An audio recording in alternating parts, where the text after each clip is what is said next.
Spy Volley is definitively the best clear skill in the game in my opinion. The only thing stopping it from being the best was Frenzy Charge generation. But that is solved now, so I present one button screen wide clear with absolute satisfaction.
Hey, I'm Cyclon.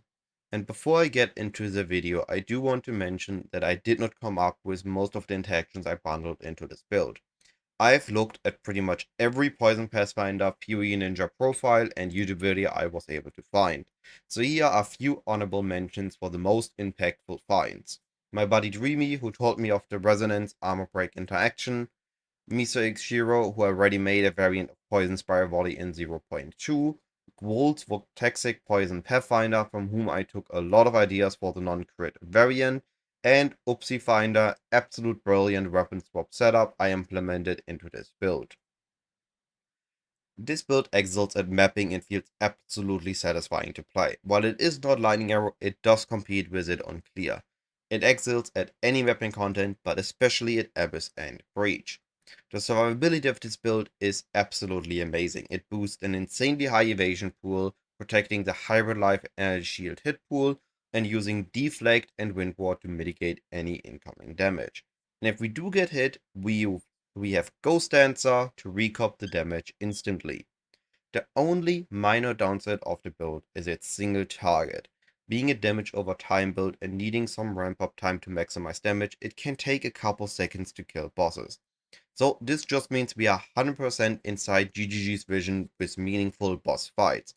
At the end of the video, I will explain our single target setup and showcase a T4 kill just to show that it can easily kill even Pinnacle bosses. I do have a written and detailed mob analytics guide, including with 2 POBs, and including with 1 POB, with 2 tree setups, my current gear and skill jump setup. If you got any questions on anything is unclear, feel free to ask in the comment section on Discord or during the live stream. Also, if you do enjoy my content, I would highly appreciate a like and a comment on this video. It helps with the algorithm and gets my video to more people that is helpful too. Now, while the written guide includes as much as I could convey in writing, there are some things that are better explained in a video. Starting first with our core interaction, how Spiral Volley works and how we are generating frenzy charges. Spiral Volley is a tier 13 skill for both. By default, it fires 25 arrows plus 1 for each 5% quality on it. So at 20 quality, it's 29 arrows. The arrows are fired in a circle around during a slightly longer than normal attack animation. We can reduce that animation with attack and skill speed. Now the cool part about Spiral Volley is that it already does as much damage as Lightning Arrow by default. But if we consume Frenzy Charge, it gets a massive more boost and free chains. So if we have, let's say, 6 Frenzy Charges, we can fire 29 arrows that each have 650% damage multiplier and chain 6 times. Now, we do not stop there, because we are a poison build, and every time we do kill an enemy with the massive poison we apply, it will spread to nearby enemies, resulting in the already twice mentioned satisfying clears as swords of enemies fall one by one. Now, we do need to generate those frenzy charges, and usually it is a bit annoying to do, with both Combat Frenzy and Sniper's Bug having a cooldown. but we do have a way that just goes completely around this. Armor break 2 and 3 have a chance to generate an endurance charge whenever we fully break an armor on an enemy. Previously, I tried to make Spiral Volley work with an on-hit build, either on an Amazon or a Deadeye, but the issue was that with the 20% chance and we killed enemies too quickly, that the charge uptime didn't feel that great. However, with adding corrosion and poison into the mix, we let enemies suffer just long enough till their armor breaks, and then we let them go into Death's Embrace. With this interaction, even on a non-super juiced maps, we have enough attempts at a 20% chance for endurance charge generation to keep up those nearly permanently. Now, I keep talking about endurance charges, but Spiral Volley needs frenzy charges, so how are we generating those? Introducing Resonance. This keystone is a game changer for frenzy generation. Once allocated, whenever we will gain an endurance charge, we get a frenzy charge instead. And suddenly, we have the perfect interaction to keep our frenzy charges filled up to decimate screens of enemies with Spiral Volley, needing only 2 support gems and 1 keystone for the generation.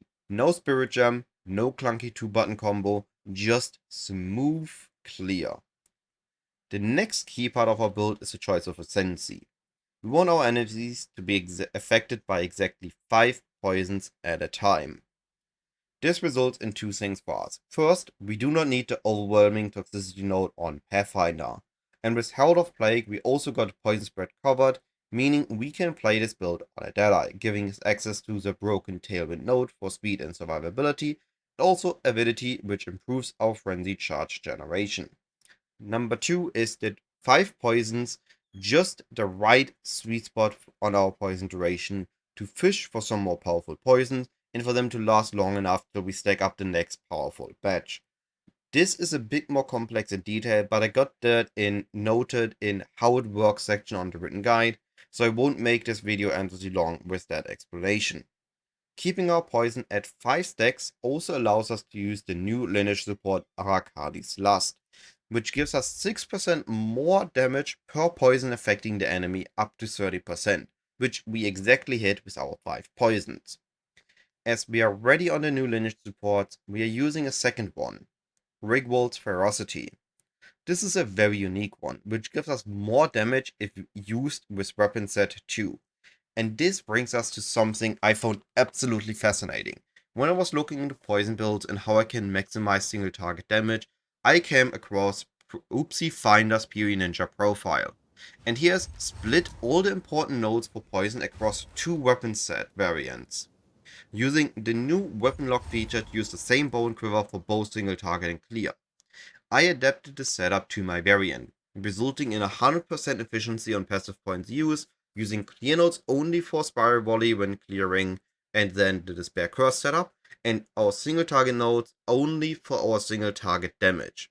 This also enables Rigwald's Ferocity to maximize damage, and in total we end up using 3 30% more damage supports that all fit our build perfectly. Though that is not all. We're going one step further on keeping this build efficient. We're using 4 spirit gems, but do not increase our spirit past the default 100. We always use Wind Dancer, Ghost Dance, and Clarity, but for Herald of Plague and Withering Presence, we have it set up so that Herald is only used in weapon set 1 for our clear, and Withering Presence is only used in weapon set 2 to maximize our damage on big rares and bosses.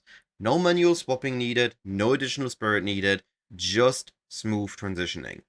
Now, I also added a second tree variant for a crit build, going further into the crit fishing for maximized damage, but I personally recommend the non-crit variant. Overall, it just feels better to use for mapping and for bossing. Finally, for the gear, we got 3 options. We can either go with only fist damage. It's a solid option for early solo self-found. Or we can go with Fist and Lightning damage hybrid using the Plague Finger unique gloves. Or we can go any damage mods on our gear and use Original Sin unique ring. I personally prefer the Original Sin variant just because it gives us more freedom on our gear. We can utilize cold damage, fire damage, lightning damage, fist damage, and chaos damage. So all we care about getting as much damage as possible, which we then convert into either keep it as fist or convert it into chaos. so that all our damage is amplifying our damage over time. The issue with the Plague Finger variant over this, it could theoretically do the same, but the Plague Finger variant is not as effective with cold and fire damage as it would be with only lightning and fist damage. So we are a little bit more niche down on what we can use. Now, after all these explanations, let's talk about the weakest part of this build, the single target. This is a damage over time build. We are not nuking bosses in 0.1 seconds, we will have to interact with the bosses and dodge some attacks as we ramp up our poison.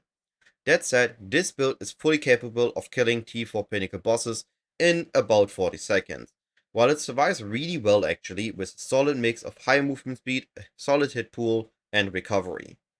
Now, the single target rotation is as following. We place Vine Arrow in Toxic Domain before the boss is targetable, we curse the boss with Despair as it becomes targetable, and then we fire Poisonburst Arrow while standing in the Toxic Domain, and we are just nuking the boss, keep chucking it, and if we need to reposition, well, we reposition, place a new Toxic Domain, place a new Vine Arrow, and if needed, recast Despair. Keep in mind that you want to stand around the boss close, so all the Withering Presence apply the Wither effect, and that we are using concentrated area on our Poisonburst arrow. So if you're using Vine Arrow, it needs to be close to the boss, so that it applies the damage from the poison explosion from the Poisonburst arrow still to the Vine Arrow. If you place it too far away, the concentrated effect results in not hitting it, and then we will lose our additional damage from the Vine Arrow.